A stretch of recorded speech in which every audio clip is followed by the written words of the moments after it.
tardes a todos y a todas por estar aquí en este primer webinar de la Sociedad del Aprendizaje, de Aprender es una actitud. Como bien sabéis, es un ciclo de distintos talleres formativos de manera previa a lo que va a ser el Congreso de la Sociedad del Aprendizaje que se va a desarrollar en esta edición 2021 el 25 y 26 de enero, lunes y martes. Para aquellos que no conozcáis la estrategia de la Sociedad del Aprendizaje, en tan solo 5 minutos, no más, vamos a daros 4 claves, 4 pinceladas que desde nuestro punto de vista son muy importantes para tener el marco estratégico y entender todo lo que va a ocurrir en esta semana que nos van a acontecer. Lo primero que tenemos que acordarnos es que es una estrategia para el desarrollo económico y social de Extremadura. Es una estrategia que nace a finales del 2015 con la intención de sumar una serie de habilidades, de atributos, de competencias en la ciudadanía para que de alguna manera, sobre todo, partamos en ser más felices, en intentar de alguna manera sentirnos realizados y sobre todo, y lo más importante, ser ciudadanos con un compromiso, con una responsabilidad y con una finalidad. Está claro que la sociedad actual, y más con esta pandemia que actualmente estamos conviviendo con ella, ya no garantiza la empleabilidad, una titulación, una certificación profesional o una cualificación. Es decir, que eso es imprescindible, es importante y necesario. Pero además de las habilidades y del conocimiento, hace falta esa actitud. Hace falta esa actitud que vaya acompañado con esas competencias, que vayan acompañado con esas habilidades y que de alguna manera en este primer webinar vamos a poder conocer una prioridad a través de un estudio que una entidad externa, la Asociación Centro, ha desarrollado y nos ha identificado las más importantes desde el punto de vista de profesionales en la contratación de recursos humanos que son prioritarias a la hora de esa empleabilidad. Deciros que es un momento de cambio, un momento de incertidumbre, donde debemos de estar preparados, un momento de oportunidades, donde el conocimiento y la actitud son claves para modificar y transformar la sociedad. Esta diapositiva que estáis viendo se elabora en diciembre del 2015. ¿Quién lo diría? Y no está obsoleta, ¿verdad? Es más, quizá ahora está hasta subrayada. Si os dais cuenta, existe un agente 1, que son los ciudadanos, existe un agente 2, que son los escenarios, presentes y futuros, y existe un agente 3, que es la administración. ¿Qué hace la administración? La administración lo único que pretende es crear un marco de desarrollo y de aprendizaje, que es esto, que es la sociedad del aprendizaje, la cual hay que hacerla nuestra, todos y cada uno de los ciudadanos, que entiendan que estas competencias clave son fundamentales, son prioritarias, son necesarias, no solamente para un desarrollo profesional o laboral, sino para un desarrollo personal y relacional. Por lo tanto, es imprescindible potenciar las comunidades y los procesos de aprendizaje y de innovación. Pero un proceso de aprendizaje y desaprendizaje, un proceso de aprendizaje formal, no formal e informal. Un proceso de aprendizaje de la sociedad, no solamente un proceso de aprendizaje en esos canales que habitualmente entendemos como habituales para esa formación más reglada. Lo ideal es que toda esta formación, todo entrenamiento de competencias, de habilidades, de atributos, vengan de una manera multicanal. Es decir, lo entrenemos en casa, lo entrenemos en los barrios, lo entrenemos en la sociedad, lo entrenemos en los centros educativos, lo entrenemos en las casas de cultura, en los espacios de creación joven, lo entrenemos en las asociaciones, lo entrenemos en todos y cada uno de los múltiples formatos colectivos individuales que existen en una sociedad como hoy la concebimos. Por lo tanto, ¿vemos la botella medio llena o vemos la botella medio vacía? Ese va a ser un mensaje permanente en esta charla y en el estudio que vamos a presentar. Es cuestión de actitud a la hora de ver la botella. Pero sobre todo lo más importante es que a partir de este tercer congreso de la Sociedad del Aprendizaje entendemos que comienza el cambio. Por lo tanto, ya no solamente vale con ver la botella medio llena. Ya hay que empezar a llenar la botella y de eso es un poco lo que queremos transmitir y os queremos presentar. En Aprender es una actitud, en esa página web de referencia de la Sociedad del Aprendizaje vais a tener metodologías y recursos con el objetivo de que nos los descarguemos, lo interioricemos y lo contextualicemos en el campo que nosotros prioricemos. No vamos a encontrar un recurso, una metodología, una herramienta que venga ad hoc a un área pedagógica, a una asociación juvenil deportiva cultural, a una empresa en concreto, a una familia, porque es tal la variedad existente que no tendríamos capacidad de crear esa singularidad. Es por ese motivo que los recursos, las herramientas, las guías, los manuales, hay que aterrizarlos, hay que contextualizarlos. Y en ese sentido, nosotros creemos que es muy importante tener esa sapiencia, ese conocimiento, tener esa actitud, esas habilidades, pero para transformar la sociedad, para intentar ir a más como sociedad.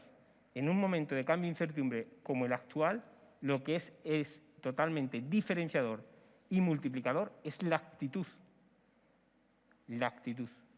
Los demás va a sumar, pero lo que multiplica y genera la transformación es la actitud. Hablamos de conceptos que a lo largo de estos webinars vais a poder ver que son verificaciones científicas, que son rigor, que no es una moda, que no es una tendencia, sino que ya está consolidado y se sabe. El segundo de los webinars que vamos a tener, mañana en concreto, va a ser de neuroeducación, neuroaprendizaje. ¿Y por qué indico esto? Porque desde nuestro punto de vista existen dos manuales de referencia dentro de la sociedad del aprendizaje que creemos que son vertebradores y transversales en todos y cada uno de los que se van publicando. Uno es el estudio de competencias clave, que hoy nos ocupa, y mañana el de neuroeducación, neuroaprendizaje. Vais a poder ver en cada uno de los webinars que se van a ir presentando cómo hay conexiones directas por parte del ponente coordinador con el estudio de competencias clave y con la guía manual de neuroeducación, neuroaprendizaje. Hoy, gracias a todo lo que es la ciencia y la investigación con las neuroimágenes, sabemos que la genética, que los genes, no nos condicionan para poder alcanzar aquello que deseamos, añoramos y trabajamos. Eso es un tercio. La genética ya sabemos que es un tercio de esa toma de decisión y de esas consecuencias de esa toma de decisión. El otro tercio es el entorno, el contexto, donde nos encontramos desarrollándonos como ciudadanos. Y el último de los tercios es cómo yo decido jugar esas cartas que me han tocado.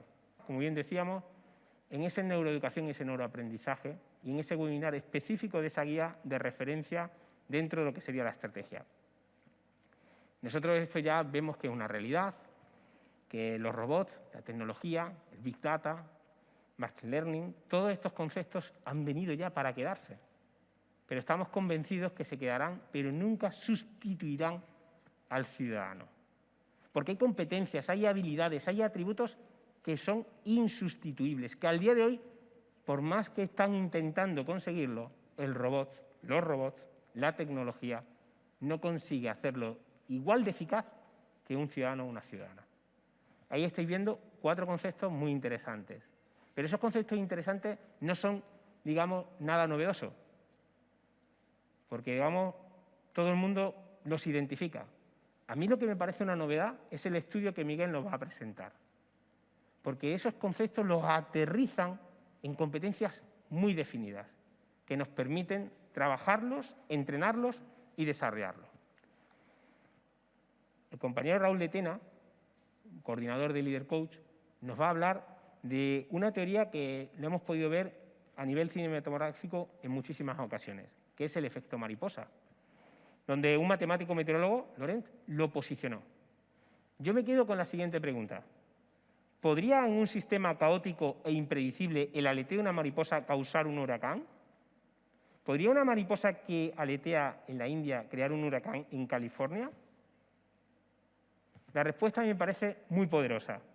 Todos nuestros actos y decisiones están conectados y las posibilidades de interrelación son impredecibles. Si no intentamos el aleteo, nunca lo sabremos. Si no intentamos formar parte del cambio, aunque sea con mínimas acciones en el entorno que controlamos, nunca provocaremos la transformación que deseamos.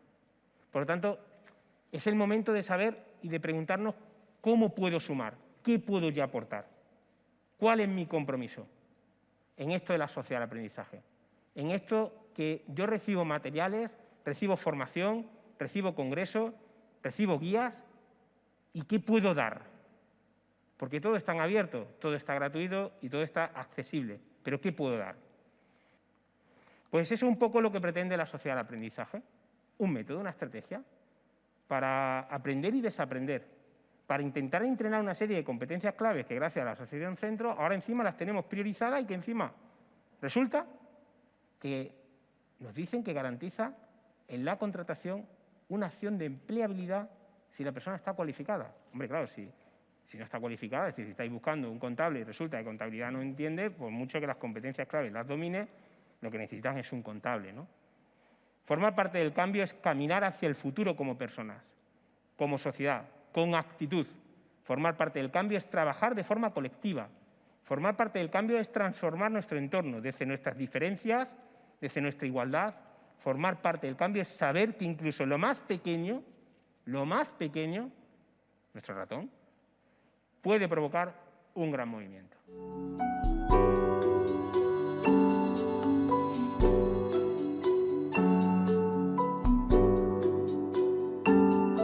Gracias a todos vosotros por estar aquí y a los que vayáis a ver lo que vamos a comentar y explicar hoy, ¿no? Pero sobre todo gracias a la asociación, a nuestra asociación, que está muy vinculada con la sociedad y con todos sus asociados, que en definitiva son los que colaboraron y contribuyeron a intentar sacar algunas de las conclusiones.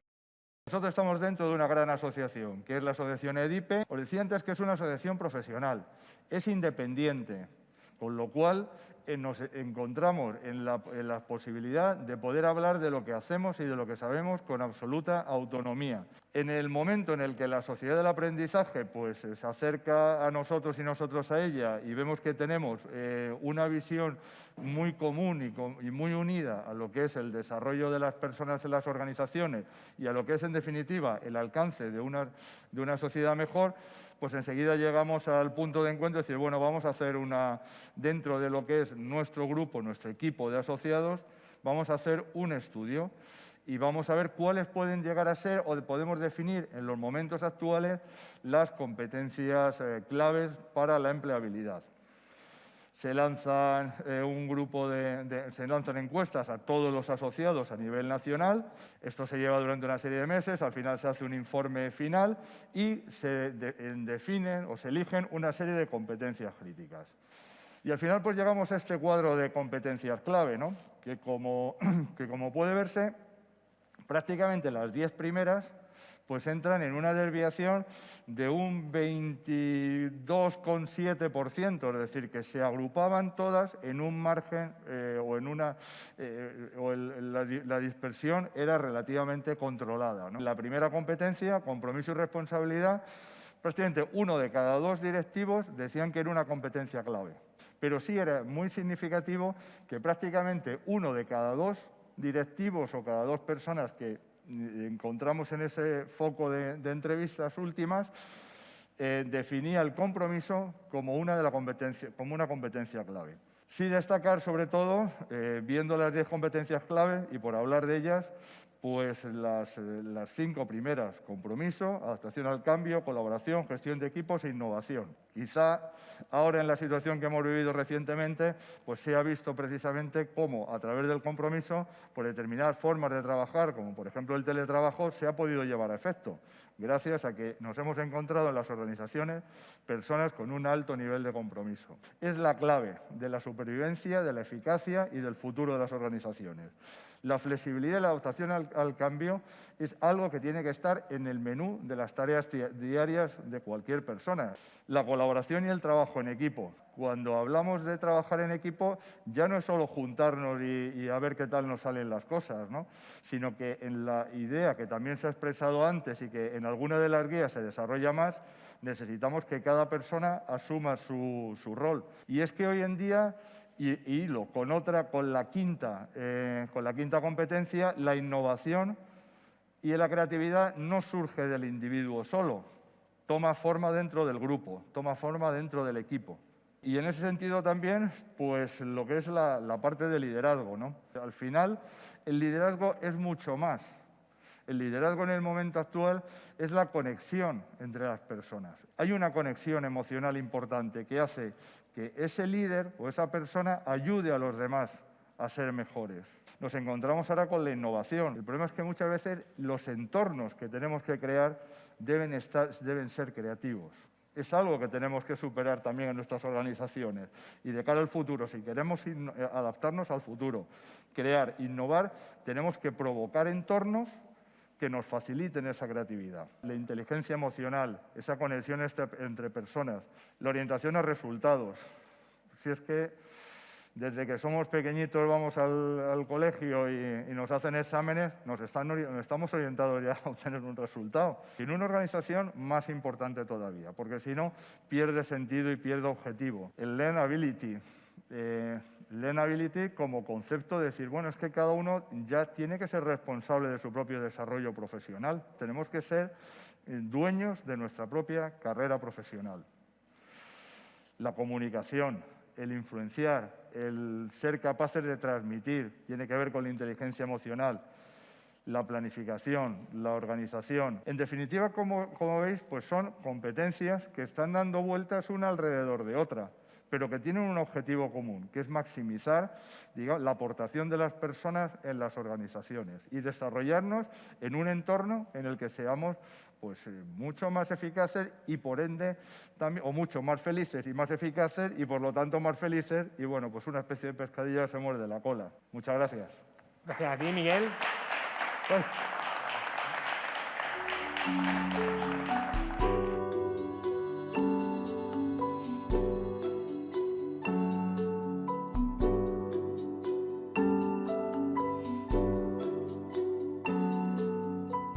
Tenemos el reto. Yo creo que Esther, en su ponencia, nos va a decir cómo tenemos que afrontarlo, pero tenemos el reto de que adaptemos el sistema educativo al cerebro digital de nuestros alumnos, de que adaptemos el sistema educativo y de que lo dotemos de competencias, de estrategias, de habilidades y de recursos, al fin y al cabo, que doten a nuestros alumnos del éxito educativo, pero no solamente del éxito educativo en las aulas, sino del éxito en una sociedad en la que nos tendremos que mover en la incertidumbre y en la que tendremos que seguir aprovechando el aprendizaje constante. Bueno, hemos calentado motores y vamos a empezar con algo muy importante, que es visualizando. ¿Qué es el ser humano? ¿Por qué somos como somos? Hace tiempo ya que la ciencia ha descartado que nuestra conducta sea simplemente un producto de una programación genética. Eso se creía antiguamente, al principio del siglo XX, ¿no? Pero hoy ya sabemos que no es así. Hoy sabemos que la cultura, la educación, condiciona el comportamiento de cualquier sociedad. Y que la cultura y la educación tienen mucho que decir. Y ese es el motivo precisamente de la guía de neuroeducación. Este libro lo que pretende es posicionar de alguna forma el aprendizaje. El aprendizaje como ese proceso que te permite desarrollarte. Ese proceso que al final logra que tengas una actitud proactiva o inactiva. Ese proceso que permite que despliegue ese potencial, el tuyo, el cerebro. Es el órgano preparado para aprender. Y ojalá adquiera todos esos conocimientos, esas destrezas y la guarde ¿dónde? Pues en la memoria de largo plazo. Para que un día, el día que lo necesite, diga, aquí está. Entonces tenemos que el entorno va delimitándonos nuestro aprendizaje. ¿Cuál es la idea? La idea es cuidar del entorno que determina mi aprendizaje. En este libro planteo dos ideas. Una, cuidar del óptimo desarrollo cerebral. Y otro, el punto 2, es cuidar del aprendizaje. La neuroeducación fusiona el conocimiento de la neurociencia, de la psicología, de la pedagogía. ¿Para qué? Para entender cómo es el proceso de enseñanza y aprendizaje. Necesitamos un cambio. Y esa es la idea, un cambio que prepare a los niños, a los equipos, a las personas para el futuro. ¿Qué se hace necesario? Primero, pues aprender a aprender. para saber educar a mi hija, a mi hijo, para saber enseñar a mis alumnos, para saber liderar a mi equipo, para saber gobernar, saber cómo funciono. Y entonces necesito algunos conceptos básicos de cómo funciona el cerebro. Vale, rápidamente, número 1, la información debe ofrecerse de forma integrada. Esto es lo que quiero que te aprendas. Y esto está conectado con esto, de forma integrada, porque luego se va a unir al cerebro en una red y lo que no está integrado se pierde. Se tiene que conectar con los conocimientos previos. Entonces tengo que recuperar los conocimientos previos para saber dónde conectarlos. El cerebro no está siempre receptivo para el aprendizaje. El cuerpo y la mente están totalmente integrados. Significa que tengo un cerebro kinestésico. Tenemos un cerebro social. Porque si no te unes y formas parte de un grupo, no tiras para adelante. Y por eso tenemos un cerebro social. Y luego tenemos un cerebro emocional. La emoción activa. Es el pegamento del recuerdo, condiciona el aprendizaje y el comportamiento. ¿Cómo puedo captar la atención? Ofreciendo novedad. ¿Qué hace la novedad? Activa la atención. La atención activa el tálamo, la zona de integración sensorial. Si activa la atención y el tálamo, activa la motivación. ¿La motivación qué es? Dopamina. ¿Y eso qué es? Satisfacción. Entonces, aprender a aprender y desarrollar de camino ese pensamiento crítico, capacidad colaborativa, creativa, comunicativa, pero por encima de todo, tener capacidad de gestionar las emociones. Y asumir que el desarrollo competencial de los niños está en nuestras manos. Y dejaros una frase final, que la edad de piedra no finalizó porque se agotaran las piedras. Os invito a que comencemos el cambio.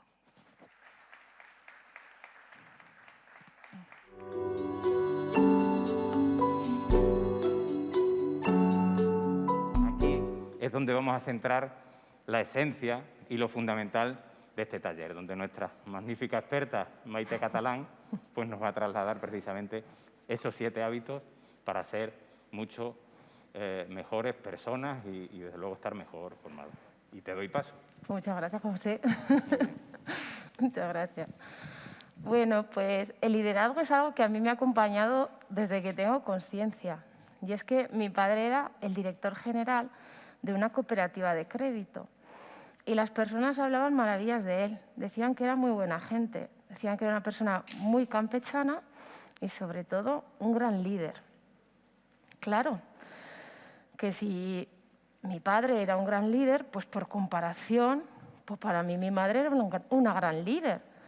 Porque si ser líder era llevar tu negocio y mantener unas buenas relaciones con los clientes, pues mi madre llevaba la casa y nos mantenía todos unidos.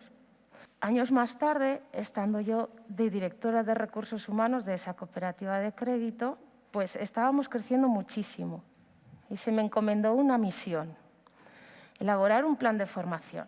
Lo que me encomendaron fue, mira a ver si haces descender el sentido común, porque tenemos que avanzar en tiempo y forma con esto del plan estratégico. Y a pesar de haber tenido ejemplos de liderazgo durante toda mi vida, de haber personas que toman decisiones, pues yo me hice un lío. Me hice un lío porque quise racionalizarlo todo. ¿Pero qué es esto del sentido común? Yo a este hombre lo quiero mucho, pero será su sentido común, porque aquí cada uno tiene su sentido común. Bueno, aquello lo borré, afortunadamente, y pasé a hacer lo que es obvio que teníamos que hacer, formar para crecer, llenarnos de conocimiento, nuevas habilidades, técnicas. Cuanto más creciesen las personas, los empleados, más rápido y mejor íbamos a crecer en cifras. Avanzar, sentido común. ¿Qué tienen en común las personas que avanzan? Si yo visualizo a estas personas, pues bueno, le pongo cara y ojos y me las imagino aquí y digo, pues estas personas evidentemente se esfuerzan más, estudian más, trabajan más. Pero si yo me tengo que quedar solo con una cosa, yo me quedo con su espíritu. Son personas llenas de energía, son personas con una motivación, con una actitud, con mayúsculas. Cuando hay espíritu de buscar algo distinto juntos, esos equipos avanzan.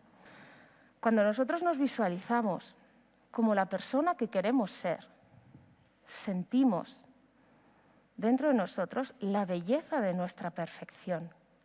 Y eso, para el cerebro, es placer.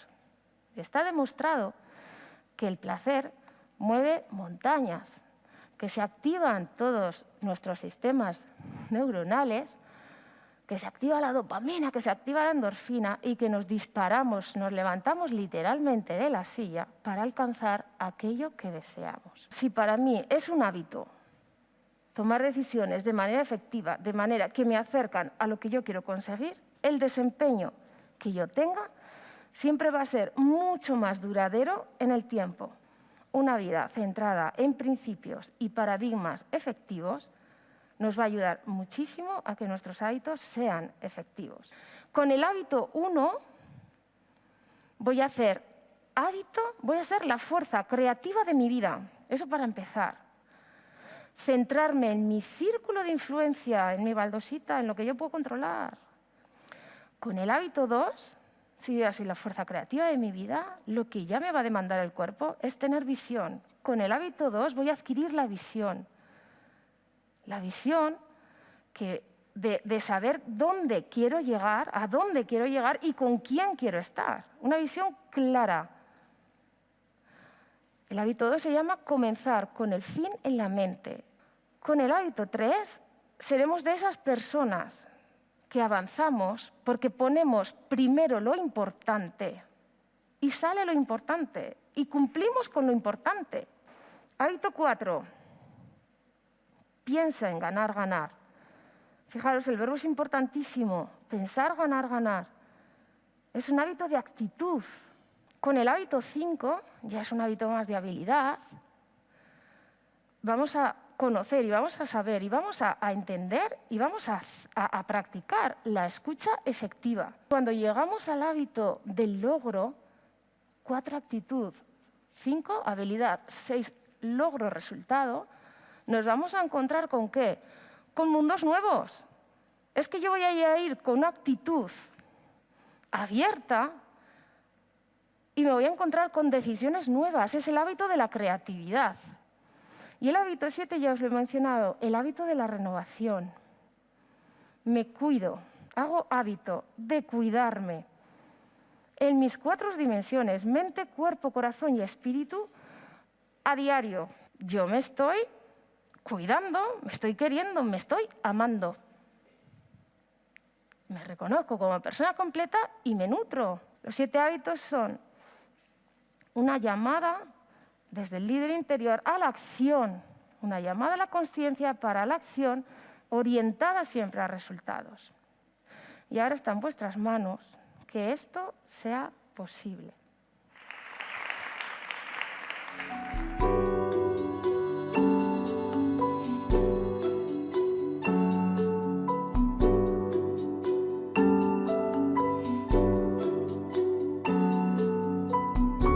De todo eso, mucho mejor que yo, os va a hablar Jesús Martín a través de su intervención sobre roles, retos y desafíos.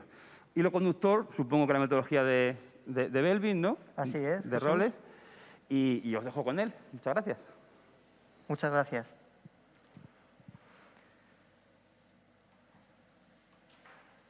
Es increíble que te pase la mano, te pase la palabra a Jesús,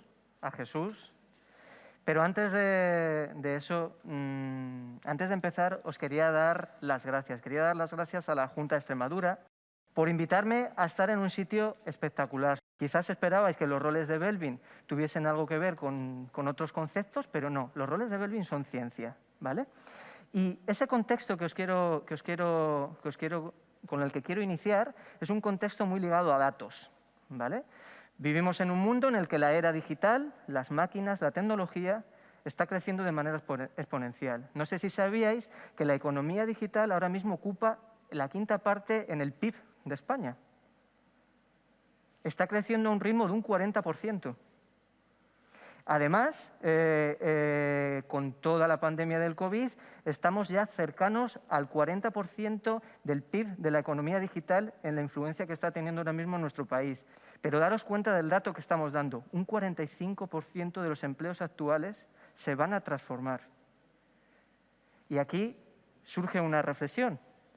Vosotros como padres, como madres, como docentes, como empresarios, ¿vais a hacer algo ante ese dato? ¿Cuáles son las razones que llevan a contratar a una persona a elegir entre el montón de currículos que nos llegan a las empresas? No son más que el análisis y diagnóstico y las soft skills desde hace 15 años. El factor decisor no es la carrera que tenga. Entonces, tendríamos que tener un concepto que nosotros hemos llamado candidatos de alto valor añadido. Los candidatos de alto valor añadido son los que tienen esa parte técnica, pero que además tienen ese poquito de más. Y como esto va de ciencia, yo os voy a explicar por qué tomé la decisión de buscar una metodología a nivel mundial que estuviese soportada en la ciencia para poder contratar a personas que se integrasen en equipos multidisciplinares y con una gran diversidad cultural. Esa metodología es la metodología de roles de equipo de Belbin. Os los voy a enumerar, ¿vale? Tenemos el primer rol, que es el investigador de recursos, ¿vale? Tenemos el segundo rol o la segunda conducta que una persona puede tener dentro de un equipo de trabajo, que es el cohesionador. Tenemos un tercer rol, que es el monitor evaluador. Tenemos un cuarto rol, que es el implementador. Tenemos un quinto rol, que es el finalizador. Así hasta 9 tipos de comportamiento. Entonces, la metodología de roles de Belbin nos dice que tenemos fortalezas y debilidades. Esas fortalezas compensa muchísimo más entrenarlas que intentar paliar una debilidad. Y ahí es donde se empiezan a quedar de verdad equipos de alto rendimiento. En esta diapositiva podéis ver algunas de las contribuciones que hace el equipo. Mira, las voy a leer en una pantalla que tengo aquí. Cerebro, dice, genera las ideas y aporta posibles soluciones a los problemas. Es una persona que, ¿cómo contribuye el equipo? Pues generando ideas. Quiero que os imaginéis a ese poeta, a ese cantante que se sienta a escribir debajo de un árbol y genera una idea fantástica. ¿Pero qué le pasa al cerebro? ¿Qué le pasa a ese poeta y ese cantante? Vive en el mundo de la imaginación, genera ideas fantásticas. Sin embargo, alguien tiene que coger esas ideas, el globito, y lo tiene que aterrizar. Y ahí aparece el implementador. El implementador es una persona que, según dice la definición, dice, transforma las ideas en acciones prácticas y organiza el trabajo que debe hacerse. Mirad, fijaros en el finalizador. El finalizador es una persona, yo la verdad es que, os lo tengo que reconocer, odio un poquito a los finalizadores. Pule y perfecciona aquello que los demás no somos capaces de perfeccionar. Ponerle una conducta, una imagen de un látigo, imaginaros lo que significa. Ellos lo llamaron impulsor, ¿vale? Una persona que se comporta impulsando. Es aquella persona que en los equipos tiene que contribuir aportando objetivos y energía. Pero ¿qué pasa cuando damos con el látigo mucho? Pues que el equipo se resiente, a lo mejor se pasa de energía esa persona. Y ahí aparece otro rol, que es el cohesionador. Es muy interesante cuando tenemos diagnosticados los equipos, cuando tenemos diagnosticados las capacidades que tiene cada uno, el poder intercambiar y que todo el mundo conozcamos esas debilidades permitidas. Nos va a ayudar mucho a que haya una comunicación fluida. Si mezclamos autoconocimiento, equilibrio de roles y esas relaciones personales verdaderas, podremos tener un equipo que empieza a ser eficaz. Tecnología y soft skills. Esa es la clave. Muchísimas gracias y os animo a que investiguéis un poquito más en la guía de retos y desafíos y de roles de Belbin que tiene la Junta de Extremadura.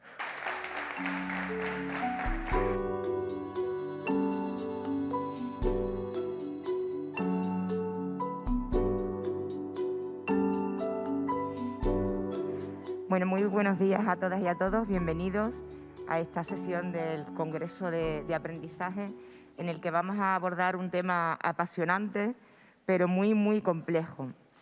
Vamos a hablar de ser padres y madres, que yo sin más os dejo ya con Fran, y muchísimas gracias por acompañarnos. Gracias, Carmen. Bueno, esperemos a que me marquen el tiempo, me van a limitar el tiempo con lo que me gusta hablar. Mal vamos, pero bueno, iré rápido así acabo. Bueno, lo primero, muchas gracias por estar aquí y sobre todo muchas gracias a la Sociedad del Aprendizaje de Extremadura por invitarme, ¿no?, a poder escribir estas 2 guías, porque en realidad escribí 2 guías, ¿no? Una guía, que es la que estamos hablando, que es Aprendiendo a ser padres y madres, o madres y padres, perdón, que es una guía que tiene recursos. No es un manual psicopedagógico ni ninguna cosa complicada. Si en algo baso mi experiencia es en explicar las cosas como son, con sentido común, con anécdotas, con cosas que se puedan aplicar en casa. No es una guía para leerla y dejarla, es una guía de si hay un problema o una duda o algo como de comunicación, de normas y tal, poder consultar. La sociedad ha cambiado y como padres y como madres nos tenemos que formar para poder educar. No podemos educar igual que nos educaran nosotros, no funciona. De hecho, si se prueba, lo único que conseguimos son problemas. Entonces voy a empezar sin más, porque el mayor problema, el mayor miedo que tienen todos los padres es que llegue la adolescencia. Mientras son pequeños, va que te vas tirando.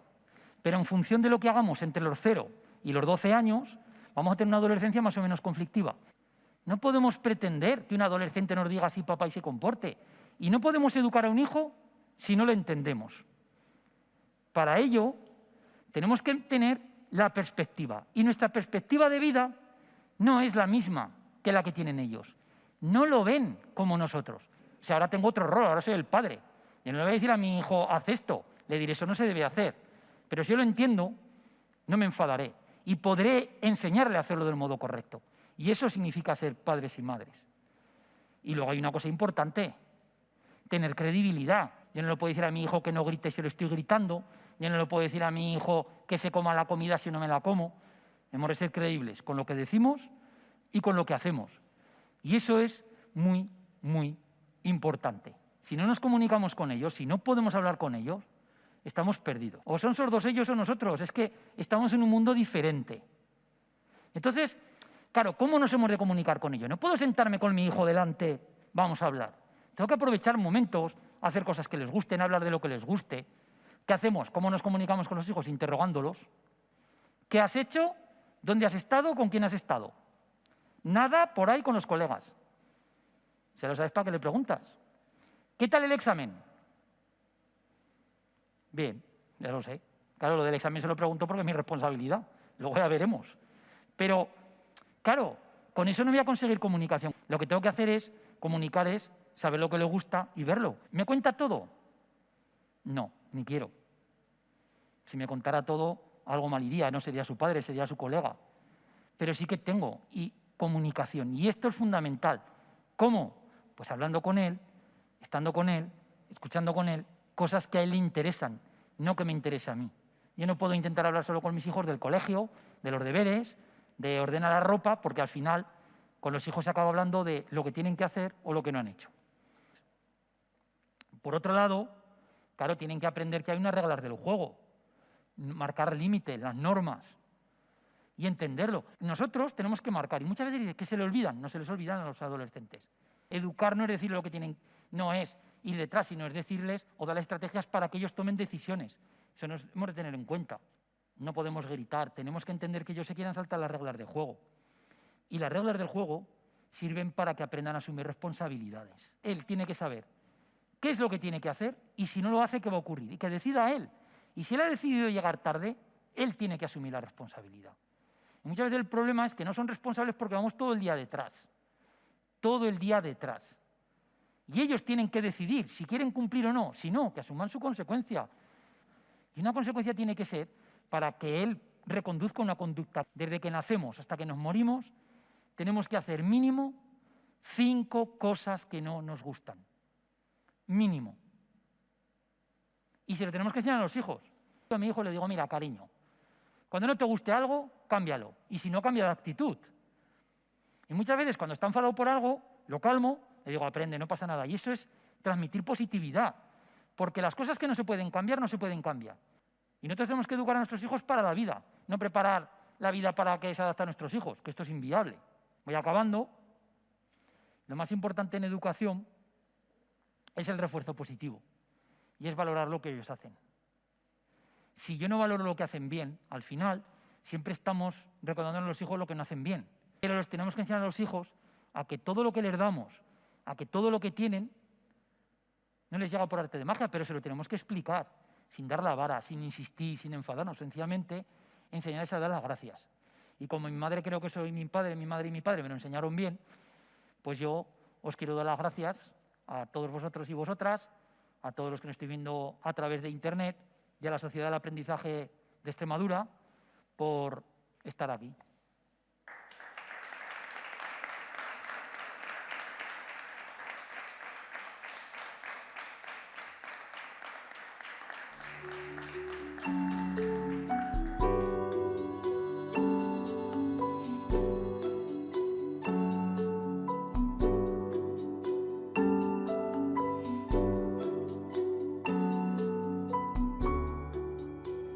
Vamos a presentar el taller Líder Coach y bueno, desde la Junta de Extremadura entendemos el coaching y el liderazgo como una herramienta esencial y la más potente para poder afrontar nuestros retos tanto a nivel personal como profesional. Y para ello, y para profundizar en estos aspectos, contamos con Raúl de Tena. Bueno, muchísimas gracias, Manuel, por tu presentación. Creo que has estado hablando del concepto de liderazgo, entendido muchas veces, o al menos lo entendemos muchas veces como la idea de liderazgo empresarial, ¿no? Pero el liderazgo, tal y como lo has definido, ese aprendizaje a lo largo de toda la vida, está muy relacionado con la idea también del liderazgo, en este caso, de la ciudadanía, el liderazgo de cada uno de nosotros a la hora de enfrentarnos a los retos cotidianos.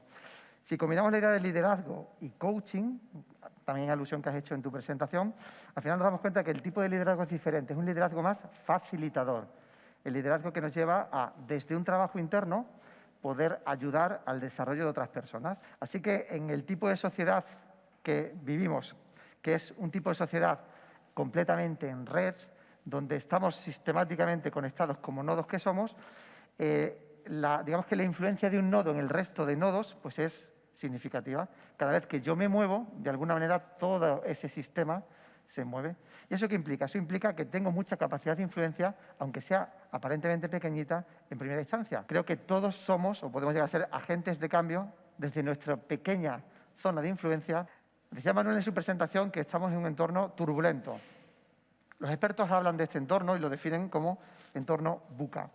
El VUCA es un acrónimo que tiene cuatro características que lo definen como tal, ¿no? La V tiene que ver con entorno volátil. La volatilidad hace referencia a la velocidad del cambio. Las cosas suceden muy rápido, mucho más rápido de lo que somos capaces de entender. La U, que procede del inglés, sería entorno incierto. Y la incertidumbre, pues, es algo que al ser humano normal no nos gusta. La C del entorno VUCA tiene que ver con entorno complejo. ¿Y eso qué implica? Pues cada vez tenemos más opciones para elegir, más posibilidades de poder elegir una cosa u otra. Finalmente, la A de entorno ambiguo implica pues, que lo que hoy funciona, mañana no funciona. Son tiempos de pararse a pensar, de reinventarse, pero son tiempos también de remangarse y empezar a hacer cosas, en este caso, en nuestro entorno.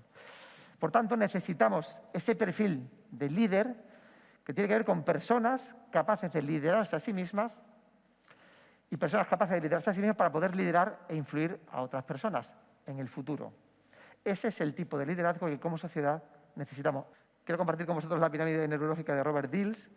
El ser humano, en cuanto empezamos a conocerle, lo primero que vemos es como un iceberg. ¿Por qué? Porque hay una parte muy pequeñita, que es la visible, lo que podemos ver de él, pero hay una parte inmensa en las profundidades que no llegamos a conocerla. Y la naturaleza en sí misma nos va dando pautas, ¿eh? La naturaleza, que es sabia y es maestra, pues nos dice que al final pues, lo importante está en lo invisible, en las raíces. Si os dais cuenta, mi mundo interior genera mi mundo exterior.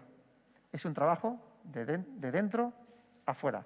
Y ese proceso muchas veces nos cuesta, sobre todo por miedo. Si solo fuésemos capaces de ser suficientemente proactivos, seguramente nuestro entorno cambiaría radicalmente. ¿Qué es la proactividad? La proactividad no tiene que ver, insisto, con ser una persona muy inquieta y muy activa, sino con la libertad de elegir una respuesta. De tal forma que, para mí, una definición muy básica de proactividad es: con lo que tienes, haz lo que puedas. Entonces, la proactividad es esa libertad de elección, de responder ante las cosas. Por tanto, proactividad es responsabilidad. La responsabilidad es capacidad de dar respuesta. responder. ¿Vale? Entonces, el liderazgo está íntimamente relacionado con la proactividad. Pero sí me gustaría hacer alusión a 4 ámbitos que, por otra parte, os las vais a encontrar en la guía del Líder Coach. ¿Vale? Las tenéis todas ahí. Bien, fijaros, lo primero, en un proceso de desarrollo personal, en un proceso de acompañamiento a otras personas, hay una serie de secuencias que se siguen para acompañar ese desarrollo. Hay un modelo que se llama el modelo GROW, crecimiento en inglés, es un acrónimo también, que nos definen cuáles son esas 4 fases que seguimos para, en este caso, acompañar a una persona, pero también para la propia reflexión personal. La primera, que es la G, es goal, es decir, lo primero que hacemos es establecer metas, el para qué de la conversación. El siguiente sería la R de reality, es decir, examinamos la realidad, el momento presente. Luego llega la O de options, ¿vale? Que sería contemplar cuáles son las opciones. Y finalmente, la última, que es la V, W, que sería el quién, el cuándo, el cómo y la voluntad de hacer las cosas, el compromiso para hacer las cosas. Os lanzo el mismo guante que os planteaba al principio. Si queremos ser agentes de cambio, el primer cambio se debe producir dentro de nosotros. El cambio va desde dentro hacia afuera. Trabajamos desde el ser. Muchísimas gracias. Ahora nos vemos.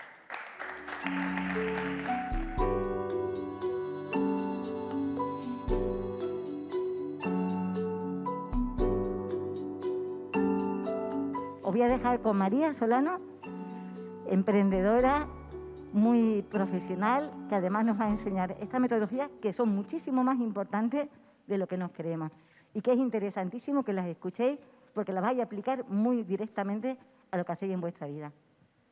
Gracias, Ana. Gracias. Dice aquí, metodologías ágiles para el desarrollo de ideas emprendedoras.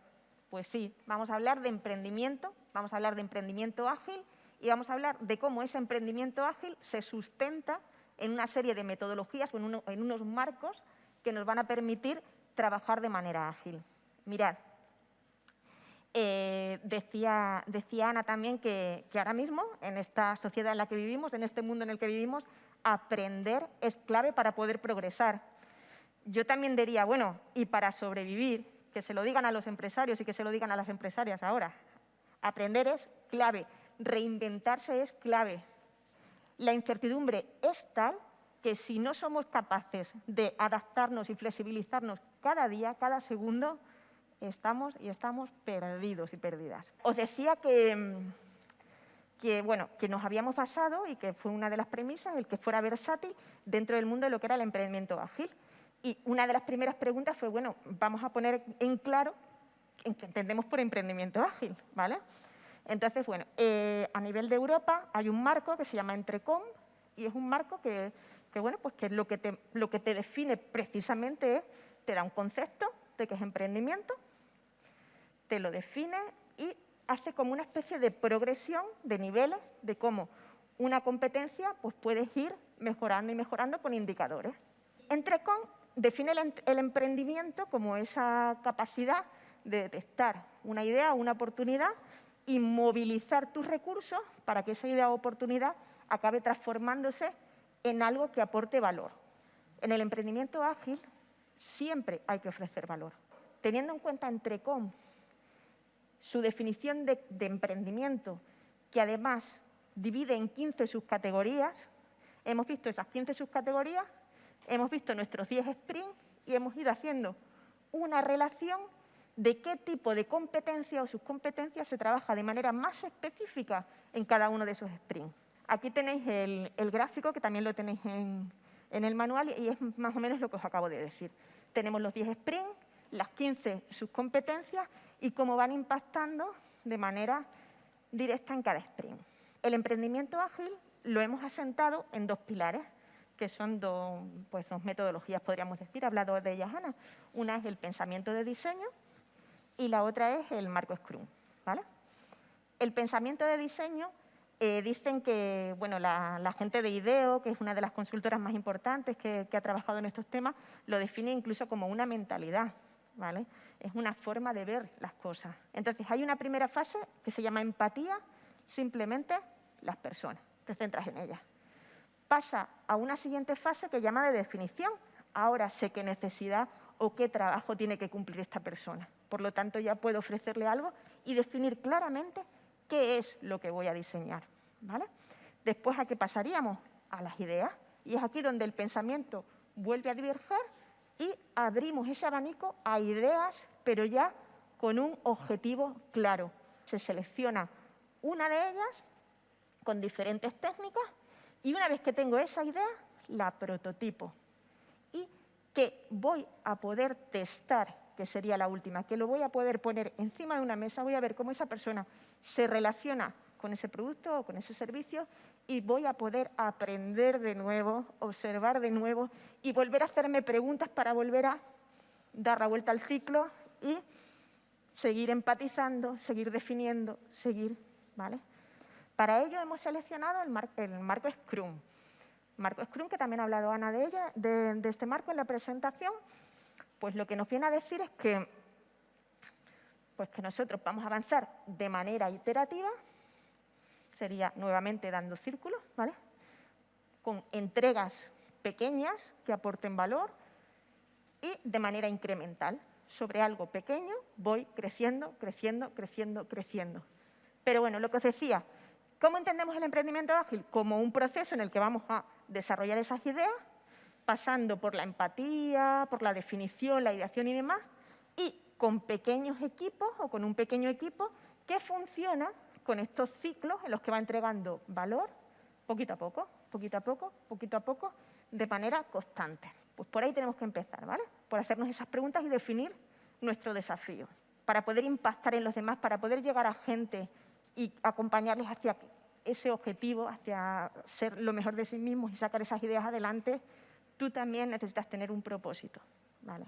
No vale con coger el libro, ir mirando, sprint 1, sprint 2, vamos a pasar al tercero, sí, ahora sí, venga, pizarra, no es una cuestión de saber la metodología y saber los pasos, sino que se requiere un propósito, porque con eso también aprendemos, me refiero. Coger ese propósito, agarrarlo fuerte y a por ello. Muchísimas gracias.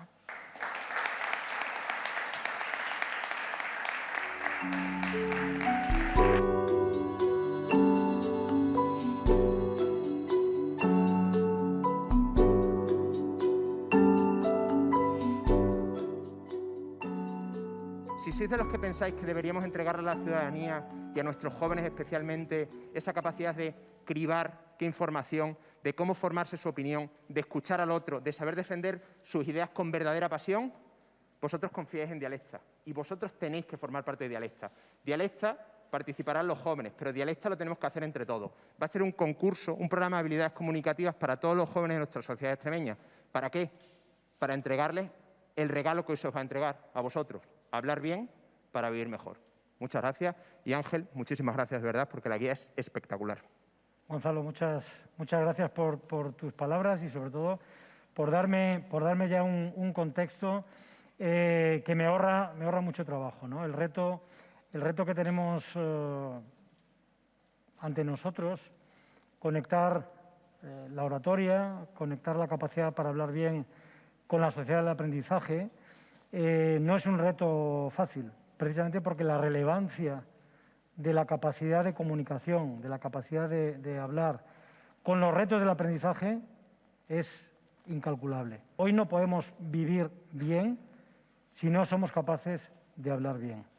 Pero si analizamos lo que ha pasado en estos últimos 2 o 3 años, todavía estaremos más de acuerdo en que hablar bien es imprescindible.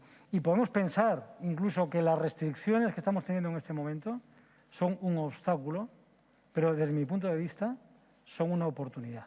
Hablar bien es tener capacidad de diálogo. Hablar bien significa también saber decir no, sin que esto agrande el conflicto. Porque a veces los conflictos surgen de decir no cuando queremos decir sí. Hablar bien, proponernos hablar bien, significa ponernos frente al espejo, significa conocernos, significa asumir que mis relaciones con los demás son algo que viene después de mi relación conmigo mismo. Por tanto, un buen discurso empieza por una buena capacidad de análisis y luego viene la síntesis. Para mí, lo que tenemos que hacer en este rato juntos, tanto aquí presencialmente como los que nos acompañan virtualmente, es responder a 3 preguntas. Yo diría que 4. ¿Por qué estamos aquí? 1. 2. ¿Para qué estamos aquí? Y 3. ¿Cómo conseguir ese objetivo que es el para qué estamos aquí? Evidentemente, las competencias clave las vamos a ordenar también en 3 grupos, ¿no? ¿Para qué?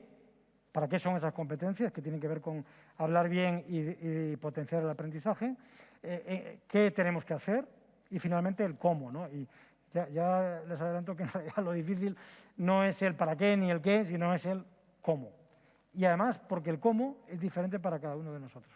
Los 5 primeros capítulos del método se centran en, primero, definir una estrategia a partir de cuál es mi intencionalidad.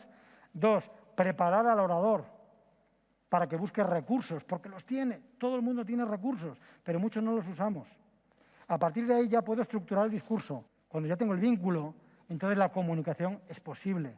La comunicación sin vínculo no es posible, aunque tenga el mejor relato, el mejor discurso y la mejor estructura.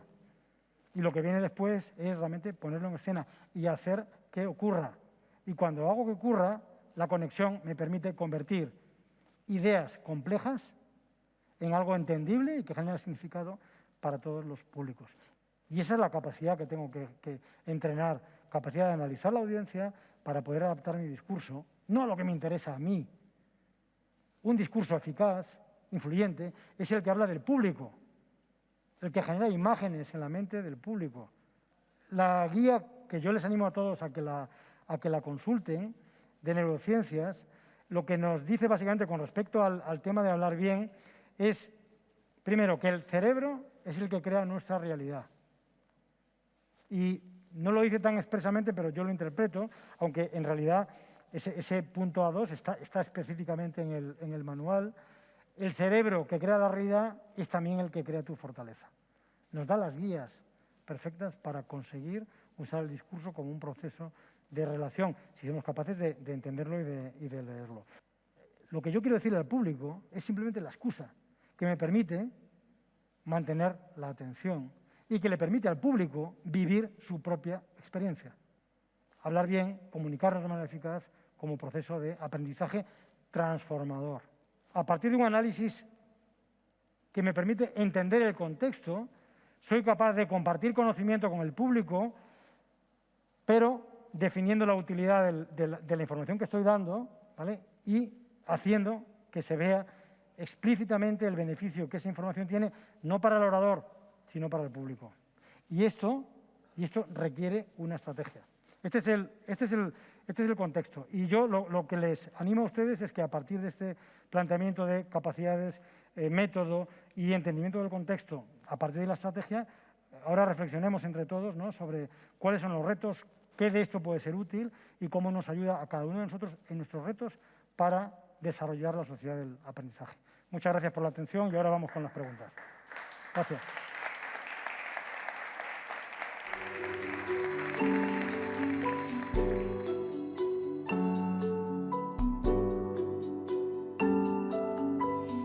Yo le agradezco mucho que esté aquí con nosotros y le agradezco que una vez más, nos enseñe a aprender todo aquello que dentro de esta sociedad del aprendizaje de Extremadura estamos poniendo en marcha ya por 3er año consecutivo. Así que, Nuria, tienes la palabra. Muchísimas gracias. Bueno, pues aquí estamos, un año más. Para mí es un honor porque participar en la guía Juega y Crece 2 pues fue un reto personal muy importante del que no me veía capaz, pero al final sí.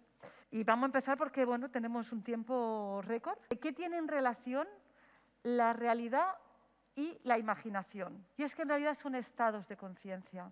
Son estados de conciencia que realmente en el juego se producen. Pero ¿qué diferencia hay entre ellos? Es que en la realidad siempre hay un límite. En cambio, en la imaginación es todo mucho más abierto. Y eso nos permite luego, más adelante, tomar decisiones más divergentes, tomar decisiones más innovadoras, es decir, un proceso de creatividad, abre mucho más la mente, ¿no? Hablamos también de cómo, a través de las experiencias, es cómo va cambiando el cerebro, cómo se van haciendo estructuras neuronales, cómo esas sinapsis cómo realmente la experiencia cambian, fomentan una serie de sinapsis que afectan a la salud, al aprendizaje, realmente a la conducta. Es decir, esa relación entre neuronas lo que hace es que fortifica redes neuronales y eso es un cambio, puesto que el cerebro es realmente plástico y se transforma continuamente. Me gustaría también presentaros qué elementos del juego sirven para estimular al cerebro y hacerlo con un ejemplo. Observar cómo actúan las personas que van a salir voluntarias. Lo que quiero es que me cojáis una pieza, con mucha delicadeza, intentar que no se caiga. ¿Vale? A ver si lo conseguís. Puede ser que no, pero yo creo que sí, yo confío. Muy despacito. Muy bien. Muy bien. Entonces, muy bien. Entonces, el juego reto... Oh. No pasa nada. Un aplauso para ellos, que lo han hecho muy bien. Da igual el juego, en realidad es poner un plano de emoción, ¿no? Y en la guía hablamos de que en el juego se desarrollan habilidades cognitivas que tienen que ver con atención, memoria, velocidad de procesamiento, fluidez, razonamiento, lenguaje.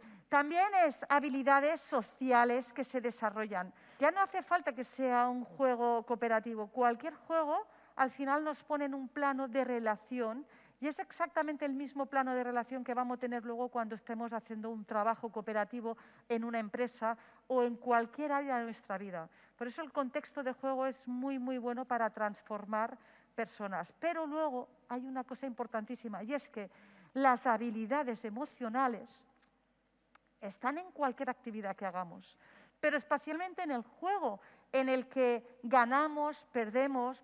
Y una de las cosas muy importantes que tiene mucho que ver con todo lo que es la sociedad de aprendizaje es qué necesitamos para enfrentarnos a los retos del futuro. ¿Qué es lo que necesitamos? ¿Y qué hace falta? Que los jóvenes tengan una identidad flexible, que tengan capacidad para no cambiar para no dejar de cambiar a lo largo de toda la vida y para afrontar y gestionar la incertidumbre. Y eso es lo que ocurre en el juego siempre. Es decir, hoy en día las personas que se adoptan un contexto de juego donde cada juego tiene unas normas diferentes, hace que seamos mucho más flexibles. Por eso apuesto mucho por el juego. Fijaros que en un contexto lúdico estamos desarrollando habilidades cognitivas, puesto que hemos tenido que pensar, planificar, organizar, establecer una estrategia, contar las que teníamos, ver estadísticamente, es decir, todo eso se va aprendiendo en el juego. Hay habilidades emocionales. ¿Habéis sentido alguna emoción? Frustración, felicidad, los que ya tenéis en vuestro bolsillito, tenéis una serie de ganancia, aunque sea mentira. Pero es que en el plano imaginario, en el cerebro, pasa exactamente lo mismo como si fuera en la realidad. Y eso son en realidad todas las funciones ejecutivas que llevamos a cabo y cómo el dinamizador de juego puede impulsar y promover esas competencias que necesitamos. Y luego, la guía también habla del rol de la persona dinamizadora. Es una guía pensada para las personas que tienen que dirigir a otras personas. Ya no es el contexto de juego, sino quién dirige, quién dinamiza y cómo podemos transformar a esas personas. Entonces, ponemos como la figura del dinamizador es el que, en el contexto lúdico, luego dice, marca unos objetivos de qué quiere trabajar o dónde pone el foco de visión en ese juego para que luego haya un debate y se vea. Y en la guía hay pinceladas de qué puede hacer esa persona. Que no es lo mismo que antes en que te tocas, en que te abrazas, en el que te peleas por un recurso u otro. Ahora todo es más aséptico, pero también se puede. No solamente se puede, se debe. Y nada, aprender de verdad tiene que ser una actitud positiva, ¿no? Animo a todos y a todas a que lo hagáis. Muchísimas gracias por estar aquí. Muchísimas gracias los que estáis detrás de la pantalla también por escucharme hasta el final, si es que sabéis, si estáis aquí. Y ya está.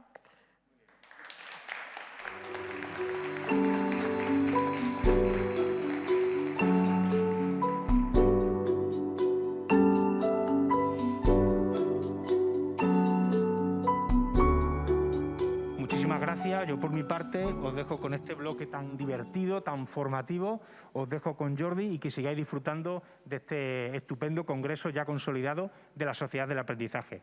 Jordi, todo tuyo. Bueno, la verdad es que lo tienes muy controlado y muy dominado. Entonces yo creo que, te voy a decir, poco más tengo que añadir, pero algo más tendré que añadir si quiero estar aquí, como digo, compartido con vosotros un rato de charla. Un escape room se trata de, como digo, resolver una serie de problemas, de retos, de puzzles, de enigmas, para conseguir salir de una habitación. Por definición, escape room consiste en eso. Básicamente es introducirte en un entorno temático, muy tematizado, en el que te ofrecen una propuesta, un objetivo, que normalmente es salir de la habitación, pero ya veremos a lo largo de la charla que este formato ha ido mutando, variando, adaptándose a los diferentes requerimientos y como digo, para aquellos que no hayáis asistido nunca, por más que yo os lo describa, no os vais a hacer a la idea. Así que aquí os traigo algunas muestras, aquí en las diapos podéis verlo.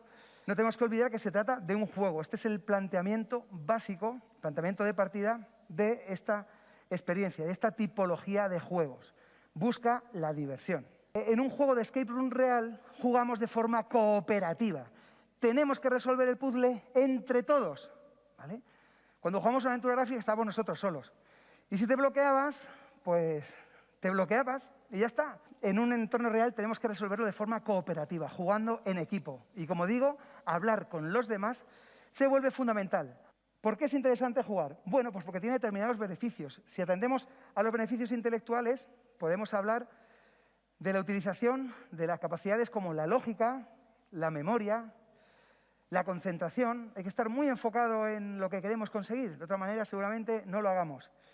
La atención, tenemos que estar pendientes de las pistas, de los detalles, de los indicios. Se trata de utilizar los elementos que descubrimos en el juego entre sí de la manera correcta para poder avanzar. La creatividad, evidentemente, también tiene mucho que ver porque las propuestas muchas veces se desligan del pensamiento tradicional y de la manera cotidiana de resolver las cosas. La imaginación, evidentemente, porque cuando participamos en un juego tenemos que saber que estamos ajenos al mundo ordinario y estamos dentro de un mundo en el que las reglas pues, pueden ser ligeramente diferentes y tenemos que dejar cabida a la imaginación y, evidentemente, la agilidad mental. Tenemos que hacer todos estos procesos intelectuales pues, de la manera, como digo, más ágil posible. La Junta de Extremadura ha sacado un manual, está a vuestra disposición, podéis descargarlo desde aprenderesunactitud.es, donde, paso a paso, podemos encontrar todas las etapas que tenemos que tener en cuenta a la hora de diseñar una experiencia de escape room. ¿Qué se puede encontrar en el manual? Pues bueno, la descripción de una experiencia completa de escape room, ¿de acuerdo? Desde que los jugadores llegan a la sala, hasta lo que sucede mientras juegan, hasta la parte final en la que se comparten impresiones, se reflexiona sobre lo que ha ocurrido durante el juego. También hay una selección de los principales temas narrativos en los que nos podemos basar para construir nuestra experiencia. ¿Qué más cosas podéis encontrar? Un ejemplo de una experiencia ya diseñada para que se pueda coger directamente desde la guía y llevarla a la realidad. También hay un catálogo de recursos gratuitos y disponibles en la red a los que podemos acudir y nos pueden ayudar a montar, como digo, la experiencia. Materiales en los que apoyarnos para diseñar y montar el escape room, consejos que tendremos que dar a los jugadores. La Asociación Centro hace un estudio en el que intenta detectar las competencias que debería de tener o que la gente que busca talento y empleabilidad piensa que son las más adecuadas, las más importantes, las que más valoran dentro de una persona para incorporarla a un equipo de trabajo o para que desempeñe una determinada tarea. Bueno, en cualquier caso, se detectaron que estas 10 capacidades están muy valoradas y hacen que las personas pues sean, bueno, te den ese punto de destacar entre el resto. Pues, ¿cuándo conectan estos dos puntos que están, como digo, independientes? Pues en el momento en el que podemos utilizar un formato lúdico como es el escape room y tenemos la capacidad de hacer los ajustes necesarios para convertir una experiencia de juego en una herramienta que nos permita mejorar y desarrollar estas capacidades. ¿Cuál es el interés que tiene esta experiencia de escape room? Pues básicamente se trata de una simulación simplificada en un entorno lúdico de cómo se solucionan problemas cuando se trabaja en equipo. El contexto, el formato, los elementos de juego y demás no importan.